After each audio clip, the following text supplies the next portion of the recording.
Wall పేపర్లోని సాక్షి పేపర్లో ఇచ్చిన స్టేట్మెంటే జనవరి 14, 2020 అయితే ప్రగతి భవన్ లో ముఖ్యమంత్రిగా ఉన్నటువంటి జగన్మోహన్ రెడ్డి గారు అప్పటి ముఖ్యమంత్రి కేసీఆర్ గారు కలిసి కూర్చొని మొత్తం అందరితో మిథున్ రెడ్డి గారు, విజయసాయి రెడ్డి గారు కూర్చొని మాట్లాడినటువంటి క్లిప్పింగ్ చూపిస్తున్నాను.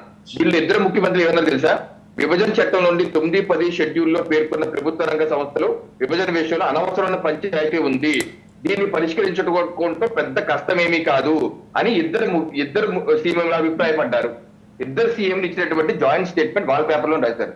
సో కేంద్ర ప్రభుత్వం ఎప్పుడు సయోధ్యగా ఇద్దరు కూర్చొని మాట్లాడుకొని పరిష్కరించుకోవాలని కోరుకున్నారు. అలాగే వారు అన్న విధంగా కూడా కమిటీలు కూడా వేశారు. అయితే కమిటీలు వేసి షీలాబేలి కమిటీ ఇటువంటి కమిటీలు వేసి వాళ్ళ రికమెండేషన్ ఇచ్చినప్పటికీ వాళ్ళు ఒప్పుకోవట్లేదు, కొన్ని వీళ్ళు ఒప్పుకోవట్లేదు. ఈ రెండు అంశాలు సుప్రీంకోర్టులో ఉన్నాయి. సో అంతేగాని ఇక్కడ ఏదో కేంద్ర ప్రభుత్వం అక్కడ ఏదో చిట్టుమంటి మీద చలికాల్చుకునే ఉద్దేశం వారికి లేదు. అలాగే ఇందాక చెప్పాను, విద్యుత్ విషయంలో వాడుకున్న విషయంలో ఇవ్వమని కూడా కేంద్ర ప్రభుత్వం చెప్పింది. ఒక అడుగు ముందుకు వేసి లెటర్ కూడా రాసేసింది, మీరు అది ఇవ్వాల్సిందే అన్నారు. వాళ్ళు దాన్ని పెట్టుకుని హైకోర్టుకి వెళ్ళి మళ్ళీ ఆపించుకు స్టే తెచ్చుకున్నారు. సో ఇలాగా ఈ రాజకీయంగా ఈ అంశాన్ని వాడుకునే ప్రయత్నం అయితే గత ప్రభుత్వ జగన్మోహన్ రెడ్డి గారు, కేసీఆర్ గారు అన్ని విషయాలు కలిసి ఉంటారు.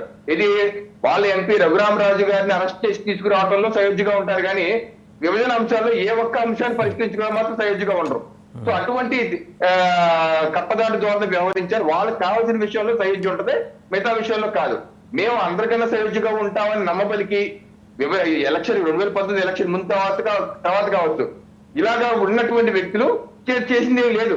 సో అందుకని ఇప్పుడు కూడా మా యొక్క బీజేపీ కానీ కేంద్ర ప్రభుత్వం కానీ ఇక్కడున్న ఇరు రాష్ట్ర ప్రభుత్వాలు సయోధ్యంగా కూర్చొని గివ్ అండ్ టేక్ పాలసీలో ఇదిగో ఇది మీది ఇది అది అన్న విషయంలో ఒక స్పష్టమైన వైఖరి వస్తే పూర్తిగా కేంద్ర ప్రభుత్వం సహకరించడానికి సిద్ధంగా ఉంది. ఇదే అంశాన్ని నరేంద్ర మోడీ గారు కావచ్చు, అజయ్ భల్లా గారు కావచ్చు, కేంద్ర హోంశాఖ కార్యదర్శి అజయ్ భల్లా గారు ఇటువంటి విషయం అనేక మార్లు చెప్పడం జరిగింది. ఇది సయోధ్యతోనే అవుతుంది, కానీ ఒక పత్రికే లకీన్ లాగా కేంద్ర ప్రభుత్వం ఆర్డర్ చేసుకోండి అంటే అది అయ్యే పరిస్థితి కాదండి. అనేకమైన కోర్టులు, వివిధ సమస్యలు, గొడవలు, గోదావరిలు ఇవన్నీ ఉంటాయి. సో మ్యూచువల్ అండర్స్టాండింగ్ జరగాల్సిన అంశం వాసుదేవన్ గారి. రవికిరణ్ గారు, నేను అడిగేది ఏంటంటే ఇప్పుడు 10 ఏళ్ల కాలపరిమితి అయిపోయింది, ఎక్స్టెన్షన్ ఉంటుందా? లేకపోతే అంటే ఏపీ స్టేట్ ఫైనాన్షియల్ సిచ్యుయేషన్ మీకు తెలిసిందే, exchequer almost has gone to dogs. ఎక్కడ దాంట్లో 10 రూపాయలు ఉన్నాయో లేవో కూడా తెలియదు. మొన్న కూడా 10,000 కోట్లు తెచ్చుకున్నారు, వెళ్ళి పయ్యావుల కేశవ్ గారు వెళ్ళి తెచ్చుకున్నారు. ఇది రోజు ఇంకా ఇంతకుముందు రాజేంద్రనాథ్ రెడ్డి గారు చేసిన ఉద్యోగం ఇప్పుడు పయ్యావుల కేశవ్ గారు కూడా చేయాలి.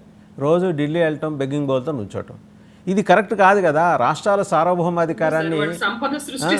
సార్వభౌమాధికారాన్ని ప్రశ్నించే వ్యవహారాలు వచ్చాయనుకోండి, రాష్ట్రాల మనుగడే ప్రశ్నార్థకంగా మారుతుంది, కేంద్రం పెత్తనం మరీ ఎక్కువైపోతుంది. సో ఎక్కడో ఒక చోట దీనికి ఒక ఎండ్ కార్డు పడాలి కదా. మీరేమంటారు? అంటే మీ వైపు నుంచి ఏమన్నా, మరి ఎన్డీఏలో లీడ్ పార్ట్నర్ కాబట్టి మీరు ఒక పాజిటివ్ ఇనిషియేషన్ మీ వైపు నుంచి ఉండే అవకాశం ఉందా? కేంద్ర ప్రభుత్వం ఇనిషియేషన్ కన్నా ఇప్పుడు జనవరి 2 మన డివిజన్ డేట్, ఆ డేట్ అయితే దాటింది. మీరు అన్నట్టు 10 సంవత్సరాలు అయితే దాటిపోయింది. సో ఈ అంశం సుప్రీంకోర్టు కూడా జగన్మోహన్ రెడ్డి గారు ఆంధ్రప్రదేశ్ ప్రభుత్వం తరఫు వేశారు. మాకు ఇంకా పరిష్కారం కాలేదు కాబట్టి ఇది ఎక్స్టెండ్ చేయాలని. So matter is sub judice. Supreme Court ఇచ్చేటువంటి ఆదేశాలుగా మనం చూడవలసిన అవసరం ఉంది. అదే సానుకూల వాతావరణంలో ఇది జరగవలసిన అవసరం ఉంది. దీన్ని ఏ రకమైనటువంటి రూల్స్, రెగ్యులేషన్స్ లేకపోతే బలవంతంగా ఏదైనా చేసినా, ఇప్పుడు వాళ్ళ చేతుల్లో ఆస్తులు ఉన్నాయి, తెలంగాణ చేతిలో ఆస్తులు కానీ డబ్బులు కానీ అక్కడ ఉన్నాయి. అక్కడ నుంచి ఏ రకంగా మిలిటరీని కానీ ఏదైనా పంపించేసి తీసుకొస్తావా? అది సాధ్యం కాదు కదా. మ్యూచువల్ అగ్రిమెంట్ ద్వారానే జరగాలి. ఆ మ్యూచువల్ అగ్రిమెంట్ సుగమ వాతావరణంలో జరగాలి. అక్కడ ఉంది కాంగ్రెస్ పార్టీ ప్రభుత్వం, వాళ్ళు ఏ రకంగా బీజేపీకి సహకరించడం మనకు తెలుసు. సో వారు సహకరించేది చంద్రబాబు నాయుడు గారికి సహకరిస్తారు. సో ఈ రకమైనటువంటి ఉన్నటువంటి పరిస్థితుల్లో ఇరు రాష్ట్ర ముఖ్యమంత్రులు సయోధ్యగా కూర్చుని మాట్లాడుకునే పాత్ర ఎక్కువ ఉంటుంది. కేంద్రం వాళ్ళు ఏ నిర్ణయం తీసుకున్నా సరే కేంద్రం దాన్ని ఆమోదిస్తే అవసరమైన సహకారం చేస్తారు. కాకపోతే అక్కడ ఉన్న కాంగ్రెస్ పార్టీ ప్రభుత్వం, రాహుల్ గాంధీ గారి వ్యవహారం మనం చూస్తున్నాం. నిన్న కూడా పార్లమెంట్ ఏ రకమైన జరిగితే మనం చూస్తాం, వాళ్ళ వ్యవహారం మనం చూస్తున్నాం. ఆ కూటమి ఏ సహకరించరు, దీన్ని ఏ రకంగా రాజకీయం చేయాలని చూస్తారు.